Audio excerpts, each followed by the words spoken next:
Welcome into another episode of the Beach Please podcast. I'm Danielle here with Lenore. Hello, everyone. Glad to have y'all joining us. And this episode is going to be very interesting. We're talking bugs. All of them. So we have a guest. He's an owner of a pest control company. It's called the Pest Force. And we really wanted to talk about this because I just feel like this affects everyone in some type of way. And we really want to talk about it too because when it comes to people that are owning, you know, their vacation rental homes here, kind of like what you need to know and what you need to do to prevent it as much as you can, I would say. Yeah, I think that's the key, right? Preventing it, and it's going to happen. But what do you do when it does happen? Having that plan. So I'm excited to hear what tips he can give for owners.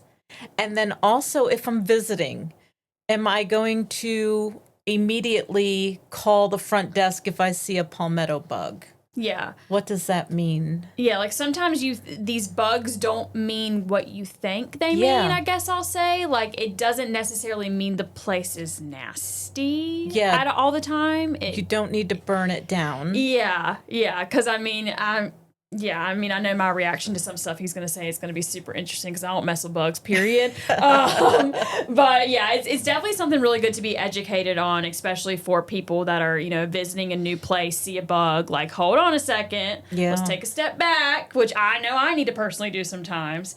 So I'm excited. Yeah, I'm excited to hear all about bed bugs, too. Yeah. Just because we know about them, but we don't know a lot about them. So hopefully we'll learn. But before we get into that, y'all know we have to talk about our featured drink. So it is from Swig and Swine. Good place right there. Yeah, it is. Really good. One of my favorites. The drink that we're talking about this week is called their Rum Punch. It has aged rum, coconut rum, pineapple, orange, lime, and grenadine. It's really, really good. My type of drink. Grenadine. I know. Any kind of coconut rum, I'm in. They slow smoke the barbecue that they have in the natural juices and have a great smoked flavor. They have brisket, pulled pork, smoked turkey, smoked pork belly, sausage, ribs, smoked wings, and all kinds of sides. So definitely check them out. They also have weekly specials. So depending on the day that you're visiting, they have also like a meat and 3 sides, things like that. They have yummy sauces that they make themselves. They have a red sweet sauce. My favorite, the vinegar sauce. Same. Carolina mustard sauce, Alabama white sauce, and jalapeno sauce. Your favorite is the vinegar, too? I like the vinegar, and I like a little spice of the jalapeno. Okay. Those two. Mix them both. There you go. Yeah, really, really good place. They're kind of, I mean, how would you describe their location? Like, they're in the downtown Myrtle Beach they're area. off of Broadway. Yeah. Like the old downtown, if you want to call it that. Everything old is new again in Myrtle Beach. But yeah, they're tucked there in Broadway. And they're really, really good. And they also have, for locals and for anyone else, but they have a card that, like a loyalty card. And the more money that you spend, you get money off. So definitely want to check that out, too. Yeah, really, really good place. Food is fantastic. I did try the rum punch. It's really good. And they also had some other really cool, like, specialty cocktails, too. And they were doing, I think they might have had, like, frozen drinks or something too, which is like, you know, everyone loves to come to the beach and get like frozen drinks. I feel like, so I think they even had some frozen drinks in there. So I know they have a really good happy hour, and in the happy hour, my favorite thing, they have this like charcuterie board, $5. It is the best charcuterie board around. So if you like happy hour and you haven't checked them out, go check them out, too. Yes, Swig and Swine. There I just love that go. name, Swig and Swine. It's so fun. Yeah, go check them out. Awesome restaurant. And now we are going to talk bugs, and I might need a drink after this episode. Let's bring in our guest. Joining us now is our guest, Matt McLaughlin. He is the owner of the Pest Force. Thanks so much for being here. Thanks for inviting me. Yes. This is going to be a fun conversation. It always is. with bugs. We've been wanting to do an interview about this for a while, so we're excited to learn like your expertise on this subject. Okay. Absolutely. Well, the first thing I need to know is pest control, this business. What was your interest in getting into this? Well, ever since I can remember, I was probably 3, I thought I want to be a pest control guy. No, that's Like, wait, what? no, it's right. How do you get into pest control? I had a night shift I was working when I first got married. This is back in 88, probably 89. And the first year of our marriage, that was tough. I was gone all night, sleeping all day. And so I was looking for something different. And my dad had a golf partner named Gene Royals, and he was a partner with Lane Rains. And those two guys really had kind of the largest pest control going on at the time. Lane's pest control is still going on. Royals pest control was no longer in the Grand Strand. And both those men have passed away, but they were mentors because my dad, golfing with them, knew I was looking for something different. And actually, my brother Jim, who's my partner, started with them first, and then I went to work with them, and that's where I started to gain a real interest in the industry. And the Pest Force started, you said 93? That's right. All That's right. Yeah. March. Well, I just remember that because I was born in 93. Yeah. Back when you were born, that's where I got started. Happy birthday to Thanks for me. making us feel old. Yeah, exactly. Go ahead, Danielle. I show I'm a millennial during this podcast. My bad. Judge me. It's fine. Tell us a little bit about the Pest Force. So it's been around 33 years. That's right. I'll tell you what really did drive Jim and I to want to start our own company was just doing it a little different. It was just then starting to come out about terms like integrated pest management, a different way about doing pest control. And we were real interested in that. And an example of that is you come to a home and you've got gutters with some debris in it, maybe a crawl space door that has collapsed, overgrown bushes, thick mulch. And it used to be routine to come out here with your truck and your tank and just spray these areas. That was the typical way to deal with it. But we were being taught through Clemson about correcting all these areas that are conducive or inviting for pests. And we were leaning more towards want to do a more professional approach like that. So from the very beginning, we started not only just general pest control, but the sensible service division of it, that every invoice we do, every ticket, every home we go to, we'll give a price to correct some of that, but we'll certainly list what those issues are. And I mean, they're clear, obvious issues. For example, another thing is you got utility, and you guys talking about property management. We just dealt with property management in these townhomes that continue to have a large cockroach. People call it a palmetto bug. It's an American cockroach or a smoky brown roach. The larger roaches get that wonderful nickname, the palmetto bug. What a beautiful name. But this particular apartment had ongoing problems with them. Well, all of the utilities to that building were in one wall on the exterior. And when I peeked behind those utilities, there was a hole through the brickwork and into the unit wall. And it was just too much of an invitation for these pests to get in. And of course, that was the worst unit. And leading away from it, they weren't as bad, but they were having these American cockroaches or palmetto bugs. And so we treated that void and then we sealed it up. And they cleaned up a lot of dead bugs, but they raved about how they hadn't been having the problem anymore. But for months, I think even over a year, it was continually finding some bugs going on in there. And somebody else had been treating it, so they see some sick and dying pests, but they just wanted to eliminate that completely. So those kind of things are what kind of drove us to do it a different way and a right way. Sealing up entry points is a classic, clear example of stop and pest. We could come and treat that same void every time, or once we seal it up, we don't have to use pesticide in there anymore. It's solved. So for people that come here, you're all excited about vacation. You get here, you see a bug. You see something. A palmetto bug. Yeah, palmetto bug. I mean, just you see something in there. It's either dead or crawling. Immediately, your whole vibe for the place you're staying is off. Oh, I get it. So, I know. as an owner or, property management company, I mean, during the off season, preparing for the busier season, like what do you need to do to prepare and make sure, like, we don't want any bugs Yeah. up in here? Yeah, I already touched on that Yeah. because an important thing is to evaluate this structure Okay. and where are the obvious invitations and entry points, sealing up entry points and taking away those conducive areas. We can have a townhome or some condos that the siding goes all the way below the mulch or the pine straw. And every time that's going to be an invitation around the entire perimeter for every bug we deal with. And just pulling that mulch or pine straw down to where it's not in contact with the siding is half the battle. And then again, sealing up entry points. It could be that branches are against the house. Bushes, it's always recommended. Probably half of our customers take this serious and they really want to do those, change those conditions. Keeping a couple feet between any of your plants that are around the house makes a big difference. So that's what we would do is, and like I said, we normally do that. We'll not just do some pest control, but evaluate those things that are ongoing invitations, because you already got enough of a battle fighting nature, and they want to Yeah. get in. They like the temperature, and your home is a good home for them oftentimes. So we can do these things to stop them from getting in. But then just staying on a routine. Usually it's a quarterly, once every 3 months.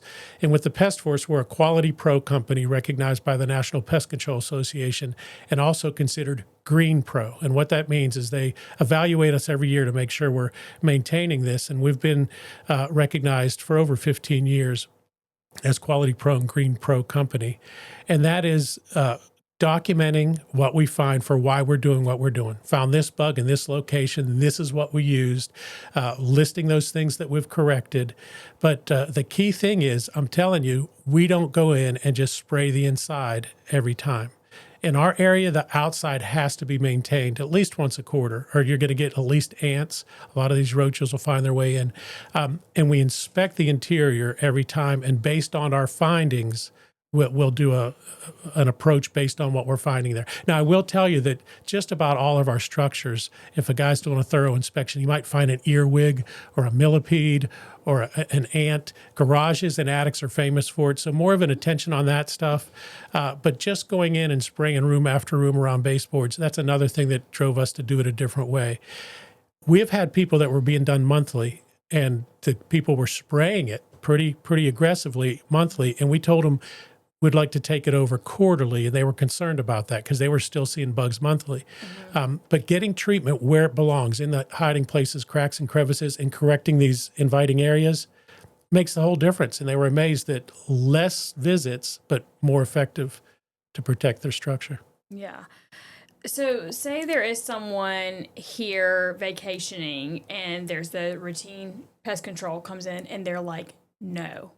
Is that really going to affect the process? Like, is that really bad to happen? Like, if someone just find out, like, no, they're not allowed in here while we're on vacation. Yeah, that's a common thing, obviously, to run into. And you want to appease that guest. You don't want to alarm them or concern them too much. That's why instead of calling when there's a problem, having a regular routine of maintenance is important. Because if we run into that guest from time to time, we might even encourage them that we can do an inspection. We're not planning on applying any kind of pesticide, maybe even put some monitors, but at their comfort level. And of course, we're not going to push to do that. We can look at addressing another time, or if we're on a regular maintenance, having a unit here or there.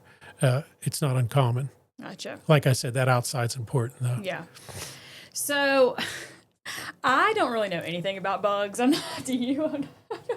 I mean, I hope not. But yeah, I've been introduced to them after, in my lifetime. I will ask this: if I'm buying a unit, let's say I'm buying a condo in a multi-floor building, what are some things that I need to look at to make sure I'm not buying into a problem? Yeah. Yeah, that's a good question. It's not a law that you have a wood infestation report done in South Carolina. Usually your attorney, when you're talking about buying a new place, the closing attorney or a good realtor is going to say, first, let's make sure there's no insects that could be doing damage to the structure. or moisture or fungi damage that's occurring. And that's what South Carolina requires in that report. So the first thing is there wood destroying organisms. And that's an inspection that the higher up you get, it's less likely, but we can still run into some issues, especially on a wooden structure. I see up into the third and even fourth story of some of these wooden, with a wooden balcony and wooden structure, carpenter bees or carpenter ants, and sometimes termites even getting up that high. You don't want to be surprised with that after you close. So if no one's advising you, sometimes a cash buyer will come down, buy a condo, and those bottom floors are really likely to have some kind of So go wood up to destroying the pest. penthouse. Is that what you're saying? Yeah, it can be tough to have to go upstairs. Maybe you want an elevator. But aside from that, when we do our inspection, I like leaving a tent card that says, we've done an inspection on your new property. Congratulations. You can contact us with any questions you have about the inspection. Because I'll be honest, if I see evidence of mice and rats, if I see roach infestation, it's real particular that this isn't part of that report. You're buying a property, and what's expected is there structural damage. The seller's not going to be happy if I tell you all the other bugs I'm seeing.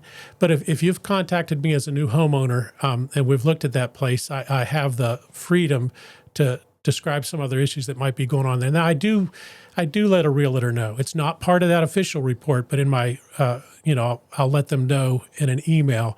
We did find some entry points where it looks like rodents had gnawed and found their way in, and bring that information to them. But first and foremost, damage that could be being done by pests when you're looking to buy a property. And the key thing, that inspection itself says it's recommended that a buyer order this report. The real estate contracts in our area oftentimes say the seller is required to obtain this report. But again, that's not by law. The state says it's recommended. And that's because you're the buyer, you get a company, and then there's more freedom for them to tell you everything they're seeing. They're not just the specific things of the report. So recommended that you get an independent to kind of look if you're the over buyer, get your own If you're serious person. about buying that property, get somebody in there. Yeah. Okay. Let me ask this. You talked about American cockroaches. And we see a lot of times visitors be like, there was the biggest cockroach I've ever seen in my life. This place is dirty. Yeah. Does it mean you're dirty if you have a palmetto bug? Right. No. And people just sometimes are embarrassed or they don't want to say that they've seen a cockroach. And it's not really the filth, but it is food and water and moisture and then having the climate and temperature they want. But a very clean home, a very expensive home. Do you think $1.5 million, one of these wonderful beach homes right on the beach, is free of cockroaches? It's not. I mean, it has more potential, right? More square footage, more opportunity. So it's not about being dirty, really. Now, does it help when we talk about conducive areas? We'll recommend that in a kind way if that could help. So. Okay. What about, I feel like we have to touch on bed bugs. I mean, You're really going to touch on bed bugs? Well, I don't know. Maybe I didn't say that. I'm like really Didn't say that correctly. But honestly, I mean, I know that people sometimes get here to vacation and they find bed bugs. And how do you find bed bugs? I don't. That's what I'm wondering. I mean, how do you know it's a bed bug? How do you prevent them? I mean, give us the whole, what do we need to know? First of all, when you say touching on bed bugs, it does remind me of some videos I've put together. When it comes to German roaches or some of these other cockroaches we deal with, you hear the light goes on and they scatter and hide, right? Well, with bed bugs, you come in the room and they're like, welcome. I'm sorry, but and I've had them on the wall. I've touched the wall and put my finger on the wall, and they make a U-turn and they start coming and they come right to me. So yeah, they're going to come after you. They're not going to run and hide when you come into a room. That's great. I love that. Yeah, just to give you some things on bed bugs real quick. A lot of times, I think people are getting used to them, which isn't, that's sad that they've had to get used to the idea. Because at first, I mean, we never used to deal with bed bugs. I've been doing this since the 80s. And it was maybe 20 years ago was the first evidence and signs in my generation dealing with bed bugs. And people would say, aren't they invisible? How do you see them? And they're not invisible at all. They're about as large as a tick. A full-grown bed bug is pretty easy to see. Their eggs can be difficult to see, but they have a hard time concealing themselves too. So pretty quickly with an inspection, we're either going to find fecal which you might be familiar with that. You'll see little dots on the sheets or on the pillowcases, blood specks, because they have a piercing, sucking mouth part, and that's how they'll feed on you. And in the end, they're going to leave some blood marks behind. So that's one of the obvious things. And as you pull up a sheet and you look, as they grow, they go through instars, and during these growth periods, they shed their exoskeleton, and it's like the shape of the bug. It looks like the bug. Do you ever see those things on a tree that look like a skeleton of something? It's just the katydid that's exited its exoskeleton. They look like that. When I lift up a sheet and we're careful about it, we'll see those sometimes just floating out of there because they're leaving those behind as they grow. So clear evidence that the bed bug's been there. So besides seeing a live bed bug, looking closely, you can see their eggs are kind of clear. The nymphs are kind of white in color, but you can see them. And then different stages of the bed bug are very visible. The tiny ones up to as large as a tick. And then those castings that are coming off them, it's a telltale sign. Not these chairs, but just pulling open the cracks and crevices of a chair, we'll see those castings and some of that fecal in there. So they have a hard time hiding. Now, they like to go to hiding places. They're going to hide in cracks and crevices near their host, but they've left some evidence behind that lets us know they've been there. I will tell you this, too. Not everybody even knows they're getting bit. They won't leave a mark. They won't know they're being fed. It's an allergic reaction typically to the saliva that somebody might get a mark or evidence that they've been there. So you could be getting attacked and not even know it if you're not allergic. Yes. Right. We have it all the time. We have a husband and wife sleeping in a bed, and the husband has no evidence and nothing, and it could go either way. And the wife's got these red welts and marks on her, and it's a reaction to the bed. And sometimes the guy's like, I don't know if we've got anything. And I'll tell you this too. Sometimes we get the call just because of the bites. And I'm not a doctor, and we're going to look. Maybe we'll find bed bugs. Maybe some spiders been there. There's even something called a carpet beetle, and the larva to the carpet beetle can cause some of those reactions too. And we've found oftentimes evidence of carpet beetles, and it wasn't bed bugs. It's hard to tell just from the bite what you might have. Right, what you got bit by. Yes.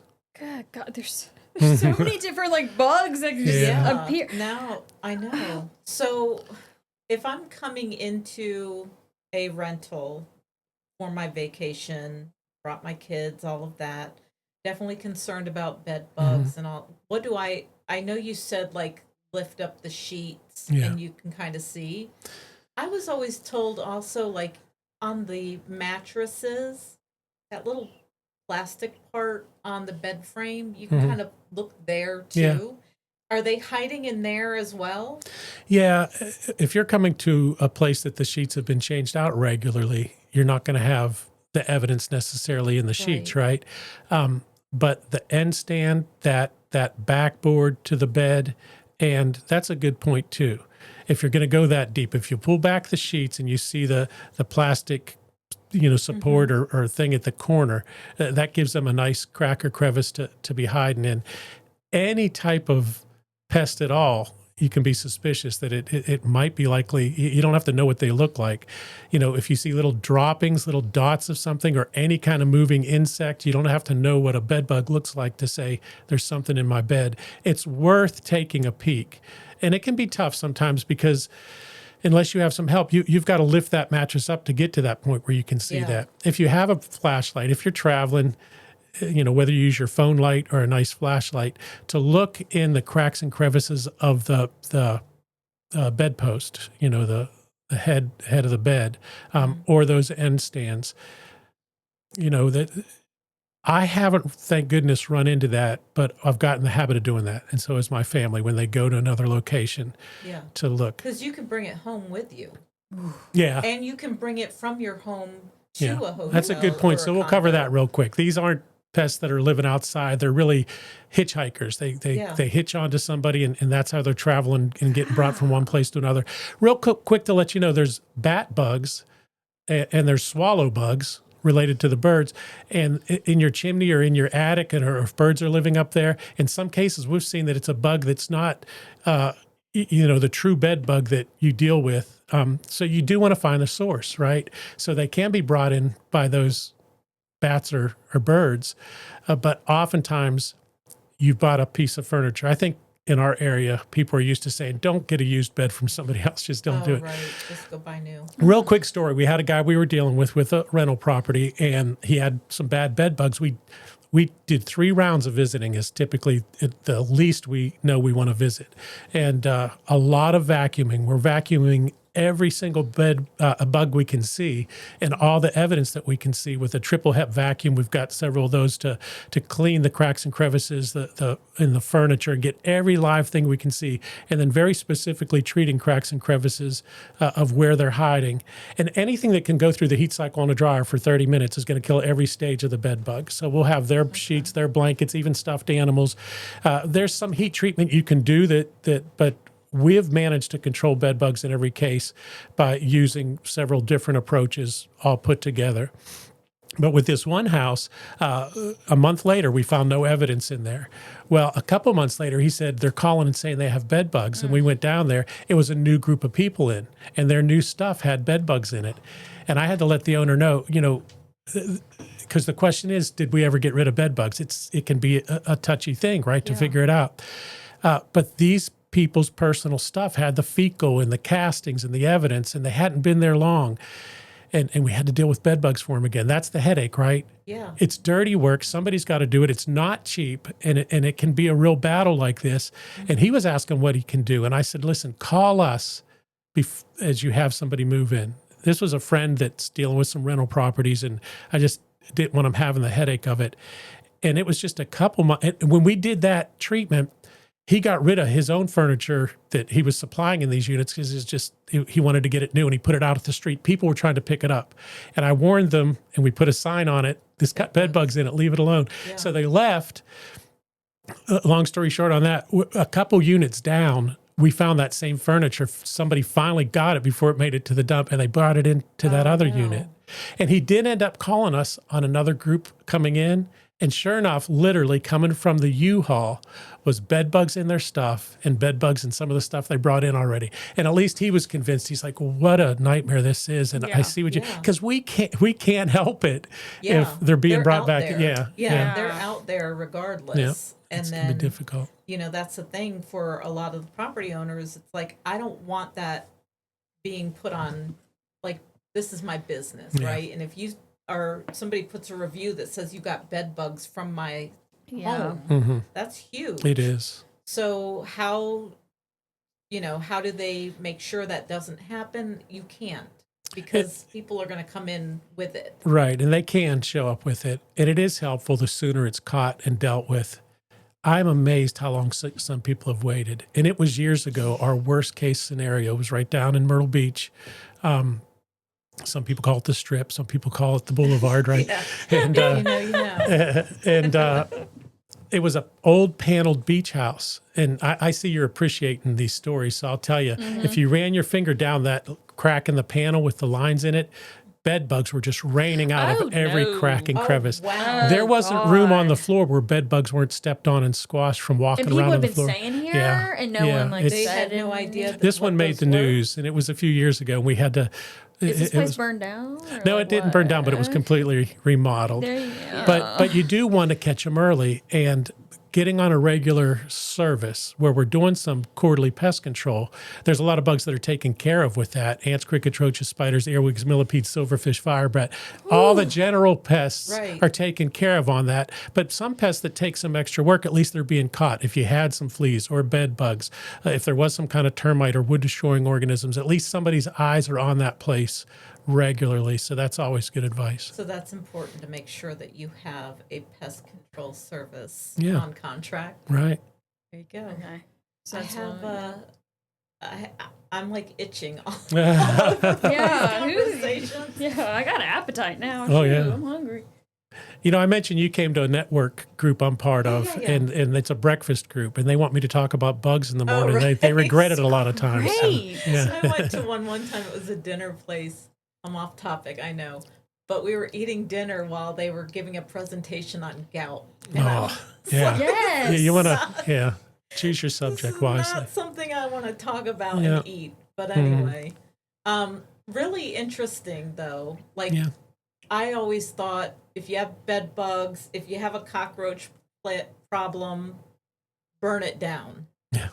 Like, Yeah. just burn the whole place down and Throw start it over away. again. You mentioned people moving here, and we've got plenty of people moving here. We have some that have no, they can't see one, burn it down, like you're saying, right? And setting expectation is important. And there's thresholds, and there's to see some dead bugs is almost, it's going to be likely at best. It'd be great if and it helps obviously, right, to seal up all those entry points and get rid of those things that are inviting it, but it can be a real battle. And, another thing I know you guys dealing with properties is the German roach. And just so you know, it's a different kind of roach. The palmetto bug we talked about a little bit, it takes almost a year and a half for that roach to fully mature and be able to lay eggs. But a German roach, in maybe 30 or 45 days from the time it hatches out, it's an adult and ready to lay some eggs of its own. It has twice as many eggs in its little egg sac. So we're talking about thousands of roaches in a year from just a couple German roaches. But the American cockroach, smoky brown cockroach, the ones they kind of call palmetto bugs, they're a little easier to manage. I mean, if you're taking care of them, they're not as intrusive and they're not so rapidly reproducing. But when you have rental property, just like bed bugs, you see one or two of the German roach, the little light brown roaches, you just don't want to let them build up because they can really get out of hand quick. Yeah. No, I've seen like some properties and everything where like you open the oven stove and they're all in there. So that's just an infestation problem. Yeah. Which one flies? Oh no. They all have wings, really. They're poor flyers. It's not to make fun of them, but the American cockroach or the palmetto bugs, they kind of got those wings. They like to drift down out of a palm tree, right? A palmetto bug, and they'll kind of whap in, smack into a wall and fall. They don't got good landing skills and not real powerful wings, but they can get where they want to go, flying down like that. Like being on vacation, you're sitting on the balcony, you're looking at the ocean, and then you see this big prehistoric insect come and boom. I have those memories. We used to, I'm originally from Pittsburgh. We used to visit here ever since I was very young. And when we'd stay in these motels, I didn't see that in Pittsburgh. I didn't see those bugs. But, in the middle of the night, you talk about monsters, I'd see this black thing up in the corner right of the motel room. What is it? Bigger than bugs I was used to. But, now I know what we're dealing with, and it's not uncommon. I felt bad a few years ago. I was at a resort locally, and I got in the jacuzzi with some other people, and all of a sudden they started coming out from the bushes right up to the edge of the jacuzzi like they wanted to come in there. It was freaking the people out. Hey, so I knew I could turn in a card maybe to help those folks out. But but it's not uncommon at these resorts.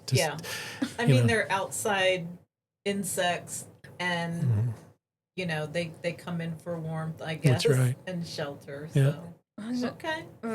I mean, I don't know. I feel like when I see a spider, that's when it's game over for me, crawling on the wall, which I saw one in my house recently. Do I need to do something about that? Like, why is there a spider crawling on my wall? Yeah, I mean, again, pests are going to end up in your house. Even having some monitors in the house for a spider like a wolf spider that's not making a nest, but he's going to kind of get to every corner and crack and crevice of your house because he's on the search. He's a hunting spider. He's going to come across you while you're laying still. That's awesome. Sorry, but it's true. I didn't find the spider either. I don't know where it went. That's right. You hear stories of that spider because you go to stomp on it and its babies run everywhere, carries its babies on its back.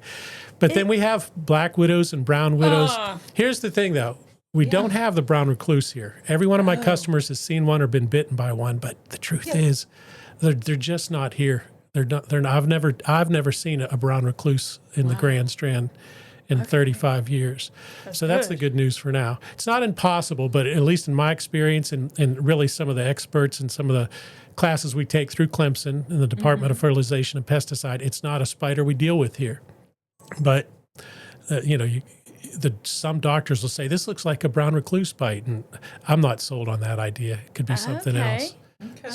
So there is I was wondering about that because you're mentioning all these bugs, and I'm like, I've never heard of that in my life. Like, I guess there's there's classes and there's probably books and stuff to be educated on each bug and what each Clemson bug can does do. a really It's good- wonderful. Yeah, you could just kind of Google Clemson and the bug you're looking for, and they'll have some story and history on it, biology. It's Interesting. good. Okay, take a picture. I wouldn't want to finish up either without letting you know that one of the things to be careful about with the American cockroach, and people call it a palmetto bug, I say be careful about it. It does like the dry skin, even the dander on our body. So if you do lay still long enough, you can get some exfoliation done because they'll just go ahead and eat the dry skin right off of you. Listen, the fish thing is To the salon, to I the spa. saw there's a spa somewhere in Myrtle Beach now where you put your feet in the water and the fish eat your skin off your foot. It's wonderful. So maybe this is a business opportunity. That's right. Yeah. You guys are brave. We'll talk after. Maybe Yeah. we'll go into business together of eating the dead skin off of you. Yeah. It's just great. All right, well, this has gonna take been, a y'all, bath. my face during this whole interview, like, I mean, he's probably like, this girl is a wimp, like, if we're here about bugs. But, I mean, really, like, I'm not, you know, just like anybody else, you see a bug, you freak out. That's me right there. So, of course, you know, the Pest Force is here to make sure there's no bugs, all right? For people like me, they're going to scream and freak out. Where's the best place to contact you, find you, all that? Yeah, if you just Google the Pest Force, you're going to find, get to our website, and it's loaded with information about us. We do have a Facebook page, so you can look up Facebook with the Pest Force there too. So, I couldn't help but think, though, as you talk about how you're feeling about bugs, I have a new granddaughter, and she's not quite 2. And I think she's going to be okay with it because she went out. I talked about a wolf spider. She walked up to a wolf spider on the patio, squatted down real low, and just said, "Hi, spider." So she's okay with it. It's in her blood, like in her blood. I Like guess that's so. part, So she's gonna grow up, and whoever the guy she marries, she's probably gonna be the one like, "Calm down, Yeah, honey. she'll Like take it care ain't of it." that serious." That's right. Palmetto bug. No I big love deal. it. All right, well, we'll play our little fun rapid fire game now with you. Okay. You've been in Myrtle Beach. How many years have you lived in Myrtle Beach? I moved here in 79. Yeah, I was I 12. wasn't thought of Okay. yet. Yeah. 12. Okay. Okay, Yeah. so been here long, so you should be able to. We should have some good We'll answers for see. these. Yeah. Okay, so first, seafood buffet or steakhouse? I would say we got plenty of great seafood buffets, Yeah. right? If I was honest, I end up getting steak more than going to get. I like seafood, but I end up getting steak more than seafood. So Is I'd there a say place steakhouse. that you go to? That you I like Angelo's. Good one. New York Prime's always wonderful, right? They take great care of you there. That's nice and fancy, and it's a You're feeling delicious bougie. steak. One of our favorites, though, is Longhorns. I'll go ahead and give them a shout out. They're reasonably priced and always a great steak. So Where is that at? I was literally. out by the mall, okay. out in front of the mall, Right. by Cracker Barrels over there. Okay. Yeah. Yeah. Okay. I mean, I feel like I went there in my hometown, maybe. I don't know. But You have to mention Logan's too. We go to Logan's. I've been, that's a good one. It's a good choices right there for some steak. Okay, what instantly tells you someone's a tourist? Yeah. When I think of some bug stories, it's kind of the way you were feeling, right? I mean, they're just not prepared like the jacuzzi scene, right? It's like something out of Jurassic Park to them. So how their response to bugs can be it. Yeah, how they react. Like, Yeah. LOL, no comment on how I would be. A restaurant you defend with your life. I love Saukesty Station.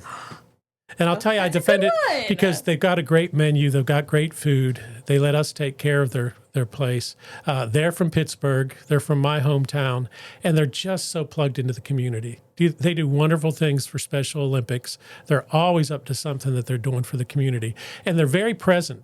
I don't eat there without one of the owners coming up and checking on me. And so yeah, that's a great What place. kind of food do they serve at Saukesty Station? They have chicken done a few different ways. They have some fish choices. They've got their chicken strips are great. They'll make a roast beef with mashed potatoes and kind of those fried onion type things on top of that. I've been trying to eat different lately, so I'll tell you, they'll give you lettuce wraps with some chicken diced up that I can just put right in the lettuce wrap, and it's a little healthier. And their soup is they've got some choices of soups that are good and healthy. So American fare type restaurant. If I were visiting and I'm like, I'm going to visit locally, where are they located at? And by the way, bog balls, they're famous for their chicken bog Okay. balls. That'd be disappointed if I didn't remind you Yeah. of that. Saukesty Boulevard. and that's not far from Socastee High School if you're heading towards Market Common on that boulevard. Yeah. If you're leaving from the high school, watch on your left for Socastee Station as you're heading towards Market Common. Cool. Yeah, because some people are like, "What's Socastee?" Yeah. You know, and then like you don't realize Socrates. What's Socrates? Yeah. Socastee. Yeah. There's a whole community there with some good food. Yeah. All right, let's see what's next. Most Myrtle Beach thing you've seen is the bug thing again, or The most Myrtle Beach, thing you've seen. it's kind of obvious, and I'm glad I'm back to doing it. It's the ocean. It's the most Myrtle Beach thing I've seen. We yeah. love finding shark teeth. I like just setting up a little place at the beach with our chairs and our umbrellas and our coolers and our cast nets and our little shark tooth getting stuff, and we can just spend the afternoon there. A couple surfboards, and usually after 6 you can surf most of the places along the Grand Strand. There's a few surf spots, but making a free day of it, it's a wonderful thing. All right, and then are you gatekeeping local spots or recommending them to people that visit here? That's a good question here. And we have a place up in the mountains we like to go. And it's less than 5 hours to get up to the Blue Ridge Parkway. There's some things I keep secret there, and there might be some things I'd keep secret here. But for the most part, like places like Socastee Station, we want to get the word out. Yeah. I'm happy to share it. So that would be one of the ocean. Don't miss out on it. I know whether you've only lived here a year, if you've lived here for decades, you get away from it. Some people say, I don't like the sand. Or it's worth, if you set up right and just get your feet in that water, take a break. See, my wife isn't necessarily loving sand and salt water, but she never minds when I get her down there because I make sure she's set up comfortable and is able to just enjoy it. So. That's true. I feel like it is about your setup too, like the way you do your setup, where you go, because there's like a million different areas you can go, the access point you go to, all that. Like, is there parking there? It makes the experience of the beach awesome. Well, any more questions about bugs? I have heard enough. Yeah, you've heard all you wanted to hear. I was shower. Woo! Well, listen, really some great information, especially for homeowners out there and people that are maybe new to the short-term rental world, and hey, call the Pest Force before you buy. Start, have them inspect it. That's right. Get your report, and then check for bed bugs. Yeah. Go. And it's not always, the bed bugs aren't always there. Sometimes people bring them in, which I didn't realize. So sometimes you're calling about the bed bug and you could have brought it there. So very interesting stuff. Right. Well, thank you so much for joining us on the podcast. We appreciate it. Thanks for having me. And thanks for tuning in to Beach Please Podcast. See you next time. Bye.